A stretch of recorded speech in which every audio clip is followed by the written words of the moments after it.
welcome to another episode of Workforce Ready with NSTAR.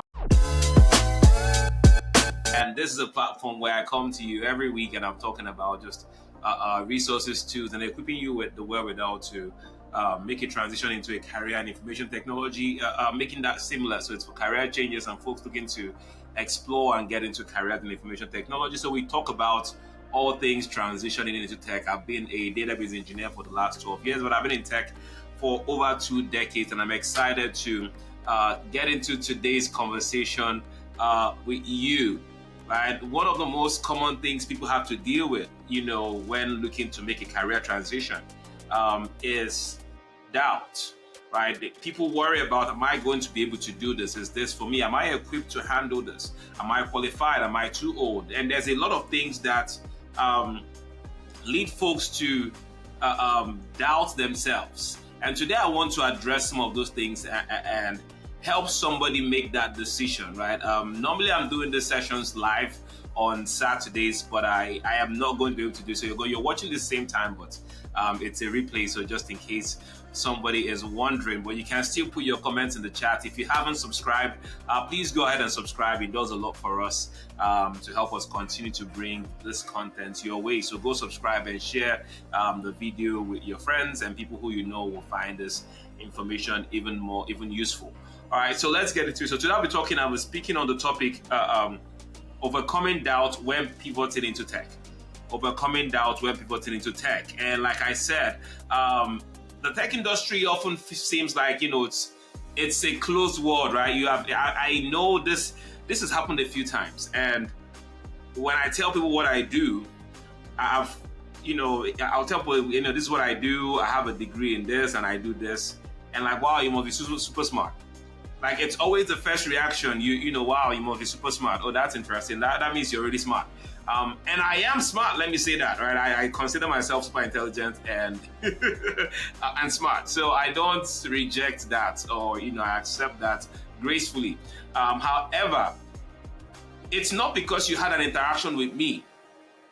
It's just a preconceived notion people have that if you're in computer science, you're doing something in, database engineering, in any of those, techie sounding spaces, you are smart. And so for you to get into tech, you have to be at a certain level of intelligence or genius. And who told you you're not, first of all, right? Let me not get all motivational, but who told you you're not, or who told you you just need to work those muscles up a little bit.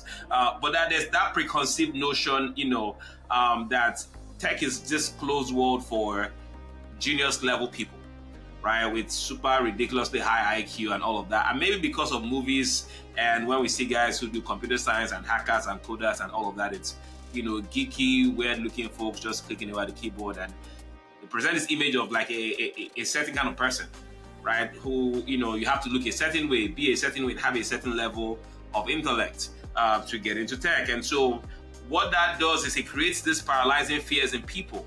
Right? People begin to have this, fears, like I'm too late. Maybe I'm not smart enough, or I don't know the roadmap, those type of things. And so my goal today is to dismantle these fears and provide you facts, right? Facts and strategies and, real world examples proving that you can do this, right? You can do this. If you don't do it, it's not because you don't have the ability to. Right, I want to say that off the riff. If you're not making the pivot, if you're not getting into tech, it's not because you lack the ability. It's not because it's not in you. It's not because you're not at a certain level or IQ level. It's not because right? I've been in this game for a long time. I've been in the training and education and mentorship and coaching space, helping people get into tech, and I've worked with all manner of people. It is not because you lack something in your natural giftings that's going to prevent you. All right, so let's talk about it. I want to talk about some of these fears that people have that prevents them or that makes them feel like I am not qualified or this is not for me. The first fear I want to talk about is I'm too late, I'm old. Right, I'm too old for this, right? People think tech is only for 20-somethings. Well, you have to be at that, you have to get in young. The reality is the experience you have is valuable, right? Tech companies actually need professionals with adult skills. Because there's a certain level of experience and expertise, a work ethic you've developed from your other life, from your work, your long and extensive history of work. There's a level of fluency in communication. There's a level of navigating politics and political conversations. There's like you've become seasoned with experience, knowing how corporate works. Something that the youngins might not be able to or understand or be able to navigate, right? So your experience is actually valuable. There's life experiences that you bring to the job that the young ones might not be able to bring or might not be able to convey, right? You have that. That's an edge. That's an advantage for you, right? There's certain things about the business, about the place of work. There are certain intricacies. Anybody who's been in corporate understands this, that there's rules of the game. People right out of school, the young ones, they've not swam in that water long enough to know how to play, right? They don't know how it works. They don't know all of the, how to navigate the complicated maze that is corporate America sometimes, right? Or just corporates generally. And so your experience, you being, older, is actually an advantage. And believe it or not, organizations will make a decision considering that fact. All right. So somebody who is, for example, like a former school teacher, for example, a former accountant, and as a former school teacher, imagine like you can be an excellent scrum master, right? Because you've learned how to navigate conversations. You've learned how to be patient. You've learned how to, you have different students that understand differently, and you've learned to work with all of them, and meet them where they are. That's leadership that translates to the workplace, that translates to leading technical teams with complex characters and people with different skill sets, right? It's something that will help you excel, in product or, as an agile leader. So you can take that skill set you've acquired as a teacher. Somebody who was a former accountant, for example, can take their knowledge of Excel and go become a data analyst, right? Become even, because they work so much with data, they work so much with numbers, they work so much, they're very analytical, and they're very detail oriented as an accountant. You will kill it as a database administrator. You'll likely do well and excel as a DBA because of that problem solving mindset you have, that attention to detail, that analytical skills. So all you need is to embed the language into your vocabulary, right? Get fluent in the language, get comfortable with the technology, and you're in the game. And people that come from that background tend to even do better, right? Tend to do better. So it's incredible. You're not at a disadvantage because you're older. I promise you're not. So don't let that be an excuse, right? I always talk about database administration, and the role of the DBA is one that has a lot of longevity. And I've seen this. I remember one of my previous employers. I literally, and I think I've told this story quite a few times in previous videos, but I was hired eventually to replace a senior colleague who had worked in data for 40 years with the same company, right? That's the kind of longevity you can find in this realm, in this space, because it's companies, data is the lifeblood of every organization without getting into details. Like if data is compromised, the business is compromised, and DBAs are the life. What we do is super, super important to every organization, especially to just making sure that customers have access to data and all of that. So where I'm going is the role of the DBA has extensive longevity, right? And it rewards stability and experience. Okay, so the best DBAs are often those who have seen and survived several system failures over the years. So trust me when I say the expertise, your experience, your long, previous life experience and longevity is going to be an advantage for you as a database administrator. So don't disqualify yourself because you feel like you're too old. How old are you, by the way? Right? How old are you, by the way? What are you talking about? Stop it! All right, stop that. Let's go. I had a student, and he walked in. He came in and like, hey, Nambi, can I do this? Right? I'm older. This looks like it's for young people. I told him you can. I've had students who are older. I've had students who are in their 50s and even 60s come through my programs, and one of them specifically, at the end of the class, we had this was before the pandemic. So we used to do like a at the end of the programs, we'll have like a small graduation ceremony for our students, and they'll get to speak, and share their experiences in class and all of that. And one of them comes up like, Namdi, I didn't believe I could do this as another person, but you broke it down. And I can take credit for, like, it's because I'm an excellent teacher, but he took his time. His age did not stop him from grasping the concepts, right, and pursuing the career there. I have seen people in their late 50s get jobs as database administrators. In fact, when you're filling out those applications, nobody is asking for your age. That's something you feel when you are onboarding after you have an offer on the table, right? So your age is not a disadvantage. Your age is not a disadvantage. It is actually you can actually leverage that, to make yourself a preferred candidate for certain opportunities. So the strategy for anybody who is feeling like, hey, I'm a little older and maybe this might not be for me, reframe your past, right? This is all, like, the job search process is about storytelling. I teach this to my students. It's about telling a story. Your resume is a story. It's about painting a picture, right? Look at the things you've done and then learn to articulate your past job skills, as transferable assets, right? Talk about the things you've done in terms that relate to the database administrator role, the scrum master role, the cybersecurity role. Like, start translating some of the experiences you have, and look at how it translates into tech.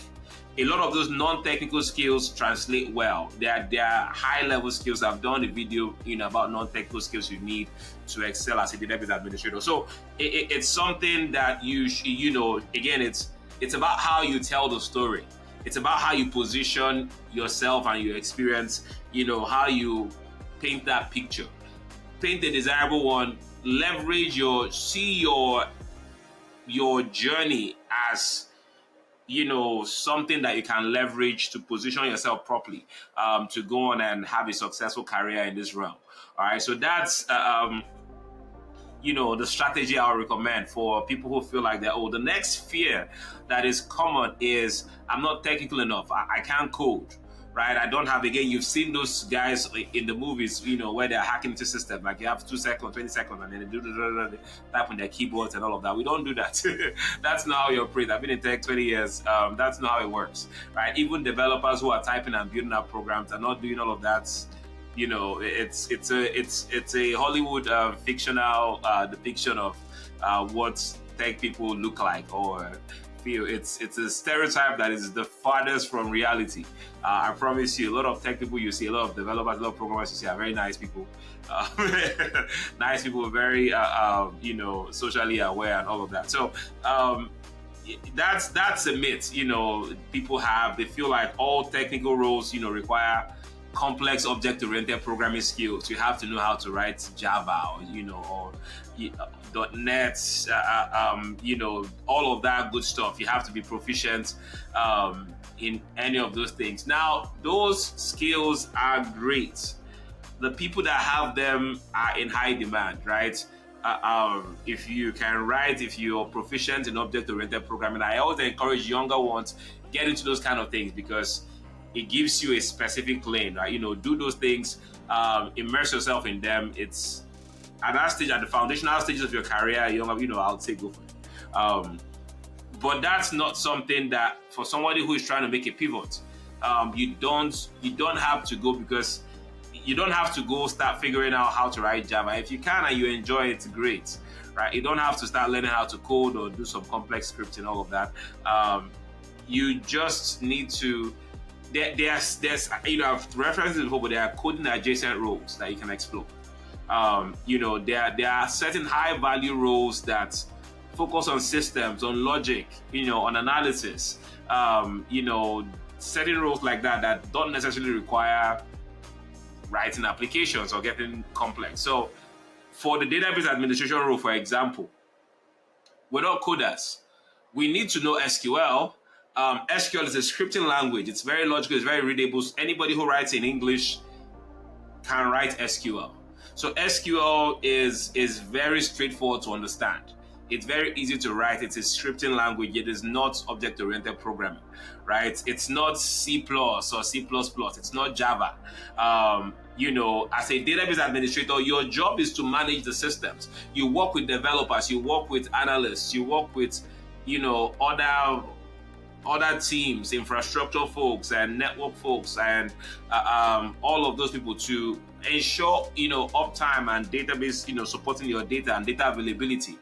We're dealing with things around disaster recovery. These things are not coding there. It's more planning and strategy and support, right? It's about making sure things are up. It's about quick reaction. It's about planning, right? That's the DBA role.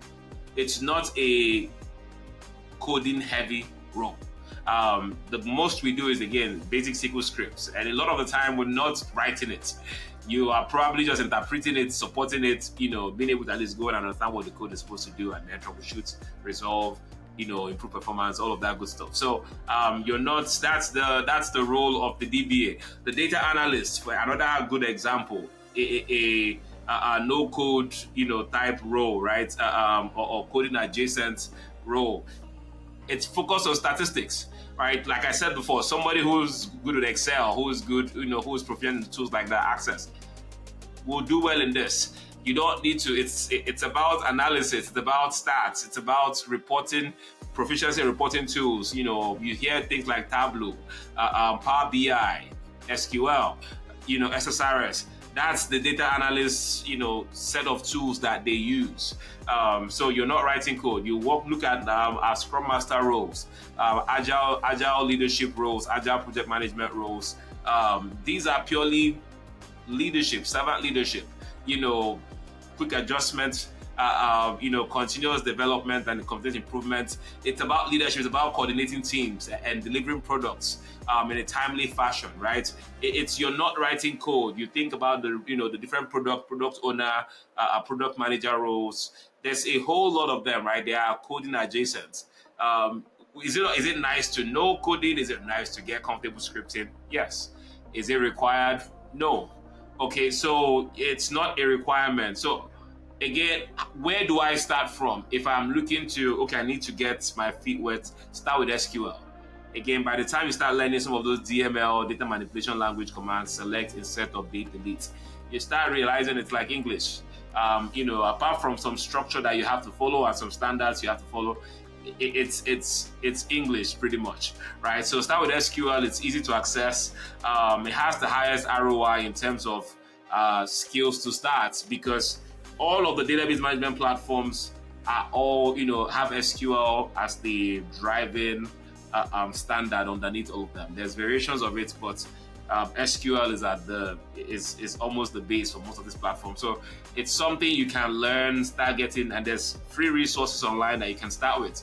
And it gives you that confidence. So you feel like, at least I have a technical skill, right? So that's for people who feel they're not technical enough. Again, who said you're not technical enough? Trust me, you've done so much. I always tell my students, if you can navigate your Windows computer, you can do database administration. You can create a folder, get around the operating system. That's the foundational technical requirement I need you to have to go excel as a database administrator. Then down the road, you can evolve your skills, become a database engineer, get into leadership, wherever your career takes you. The next fear I want to talk about is I don't know where to start. That's the next one. I don't know where to start. And the myth is, the tech career path is a confusing maze. And I see that, right? Because there's so many. Even today, I was talking to someone and we were talking about which one is best. Okay, that was yesterday.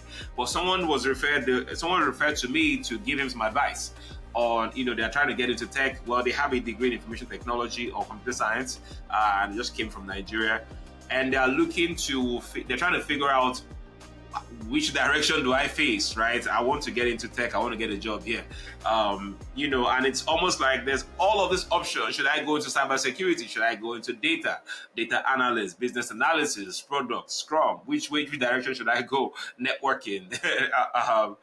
There is, it's all in front of you, AWS or Azure, cloud or not, DevOps. It's a lot. right? And if you're looking at all of that, it can get chaotic. It can get, you can start having paralysis by analysis. And that's something dangerous that can happen for people who are trying to get into, careers in information technology. So my recommendation and the reality is you have to follow a roadmap, right? We have this, if you go on our website, or I think it's on our website, but we have this quiz survey that we send out for people to do like an assessment and figure out where their strengths are, and then it will recommend a career path that might better suit your skill set, your experience. Like I was talking about earlier, there are certain things you have done and that will favor you in certain career paths. So do some analysis and then choose a path and follow a roadmap. Like a simple linear plan eliminates decision paralysis. It will, right? So choose one path. Don't be all over the place. This is the biggest problem, and I'm talking to a lot of people. I've spoken to a lot of our people, especially my people, immigrants who are just, whose focus is, I just want to go to what pays me the most. And I always tell them, no, well, all of these things will pay you well. You just need to be intentional about where you go, because you want to be doing this for a long time, right? You want to have stability, and a lot of factors go into having stability in your career, right? And so that's always a conversation I want to have, until I tell people, like, listen, choose one path and then lean into it, right? Okay, I want to go database administration. Don't try to do everything. I've seen people where, oh, you know what, I'm enrolled in cybersecurity right now. I'm doing a cybersecurity program, but I still want to do your DBA class. And I always say, no, don't do that. See the one you're doing to the end, right? Like, you haven't seen it to the end. So because there's a level of focus and commitment required to be successful, right? It's this kind of people that come and say, well, you know what, I didn't learn anything in that class, because you were distracted, because you were all over the place. You weren't focused. You weren't leaning into the one thing. Okay, so stop being all over the place. Choose a path and stay there. If you're doing cybersecurity, stay with it. If you do your investigation and you feel like, you know what, I want to get into database administration, I like the prospects, I like the career there, which you totally should. I can help you do that. I can help you get into database administration. I'm the best at it. You should definitely hit us up. Send us a message and then we'll get you hooked up. We have a class coming up Q1 January 26. Anyway, that's my plug. But you choose a path, database administration, stay with it, right? Divorce yourself from all the other alternatives and decide, I'm going to see this to the end. Choose one path. Do not try to learn everything at once, right? Do not try to learn everything at once. Then learn, for database administration, learn the core language. What's the, like, basically, regardless of the path you choose, and I'm leaning towards database administration because that's my field, learn SQL. But what I'm really saying is build technical proficiency in the area you choose. So you decide to become a database administrator, build technical proficiency. And I'm not talking, people always wonder what's the best way to learn. I have recommendations, for people who you already say you're already in tech, let's say you're doing support, tech support, desktop admin, any of that. You have some, maybe sysadmin type, desktop support type roles, let me put it that way, CompTIA level skills. And so you're in tech and you're looking to elevate to something more advanced, and you want to do self-study, I'm okay with that, right? Because you're not new to the language, you're not new to it, you're already in that realm, you're just elevating. So you just need to gather the right resources, maybe some guidance. And again, if you're already in tech, you probably have connections, you probably work in a company where you have database engineers and people, and so you can, get in cahoots with these guys and get some shadowing time and all of that. But if you're somebody who is making a pivot, that means you're not in this realm before. Everything is completely new for you. This is your first foray into a world of information technology. Then I would say get mentorship, get proper training. There's a lot of boot camps, right? I feel like NSTAR Technologies is a leading platform that can help you and equip you. But there's other options, right? There's other organizations that are doing a great job out there as well, but you need the guidance and hand-holding is important, right? Just make sure that there's a structure to not just for your learning, but for your transition into work. Ensure that whoever you decide to train with has a pathway from classroom to the workforce, right? It's super important, and that's something that we pride ourselves in doing. We make sure that as we have a playbook, right? We have programs to ensure that we support our students up until employment and in some cases beyond. So build that technical proficiency, right? Choose one part, become good at that part. Is basically what I'm saying. Become good at it. Invest in the resources, invest the time, invest the effort required to become proficient in said technology, right? It's super important because that's how you excel. Get as much practice as possible in that realm of building technical proficiency. Your biggest advantage is the way you build fluency is by practice. So build out your own labs, create your own sandbox at home, create your own virtual servers, set up your own and practice, right? Simulate reality as much as possible within what you can control. Right? It's difficult, to simulate a proper database environment because, right, it's you might not be able to simulate the data volume that we have to deal with. But everything else in terms of setup and configuration, you can build that out in a virtual machine, setup, right? With, you can use VMware, tools like that. There's the other Oracle platform, virtual platform. I think it's VirtualBox. You can set up your own labs at home and build experience, real life experience that translates directly to the workforce, right? So build experience, and then again, this is where next one get credential, basically. Get credential. So for some people, some career paths, certifications do well for you. There are certain spaces, like I know, say you're getting like Snowflake, for example. The certification is a proof of there's a certain time involved or time done. There's a time requirement that you should have done this before you were even eligible to do the certifications, right? For networking, same for networking. So there are certain realms in tech that have a certification requirement. Certification is a demonstration of experience, but none of them require that. But then also get credentialed. So if you come to NSTAR, we are authorized, we are state accredited, and so we give you a certificate that's acknowledged that you can transfer credits with. Okay, so what that means is invest in formal learning, invest in mentorship. That's so just going back to that, right? So my strategy for you with this is just, again, focus on only your next step. Don't worry about the job interview. Don't worry about the 100K job. Don't worry about anything. Just start with completing your DBA training. Like, start with finishing your 8 weeks NSTAR Technologies program. Start from there, and then let things begin to align as you navigate, right? So I've talked about 3 different things. 3 different fears. I'm too old, I can't code, I'm not technical enough, right? I don't know where to start. And I hope I've been able to dispel some of these fears for you and encourage somebody to take that leap. Go ahead, book a call with us. Let's have a conversation. Let's show you what we are able to do for you. And if it sounds good, then let's move forward. If not, that's okay as well. You've gotten information that's relevant. You can go we can take the information and then go somewhere else as well and do something. But my goal is to see our people do well and succeed, excel. Opportunities abound.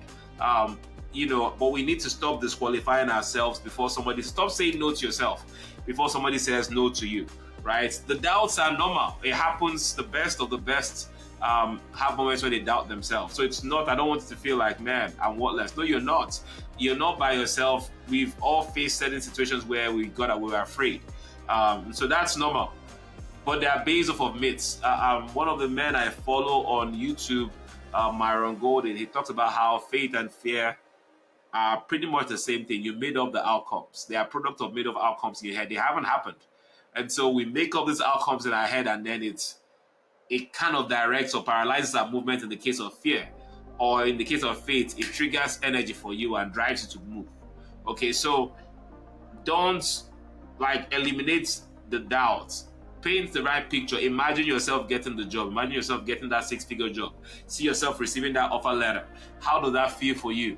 and let that be what drives you to get to work, right? But you're not too late. You're not too late. Your past experience is valuable, and there's a clear roadmap waiting for you. All right. So the solution to doubt is action, right? I have that written down here. The solution to doubt is action. The first step, the best first step you can take is to commit to learning the foundation. Again, we've designed our career, NSTAR career accelerator programs, whether for DBAs or for Scrum. We have the accelerator programs, and it's specifically created to address these three fears. It's built for career changers. Our programs are created for career changers to help you navigate the complexities or whatever it is of making that career change. We built the program with you in mind. We built our programs with you in mind. So start from there. That's my CTA. That's my call to action. Go do something. Again, sign up. There should be a link somewhere where you can book a call and have a conversation with us. There are resources that we'll share in the description as well. Get some of them. Let's have a conversation. Hit me up in the chats. We're paying attention to it. If you have any questions, I'd love to answer those for you. But if you're ready to overcome doubt and take real action, then let's get started. Let's get going. All right. But yeah, confidence is not going to appear from anywhere. You have to start building the skills that create confidence. It's not going to just jump on you. A lot of time, confidence is a product of I know what I am able to do, and that is the place where the confidence comes from. Okay, so that's my spiel. I hope somebody's inspired and excited about exploring these careers in tech and making this transition. But I'm rooting for you. I believe in you, and I know you can do it. All right, so let's talk. And I hope I'm looking forward to hearing your success stories. Well, thank you again for joining me today on Workforce Ready with NSTAR, and I will talk to you next week. And it's Thanksgiving week next week, by the way. So happy Thanksgiving, depending on where you're watching this. Well, happy Thanksgiving and enjoy time with your family. God bless.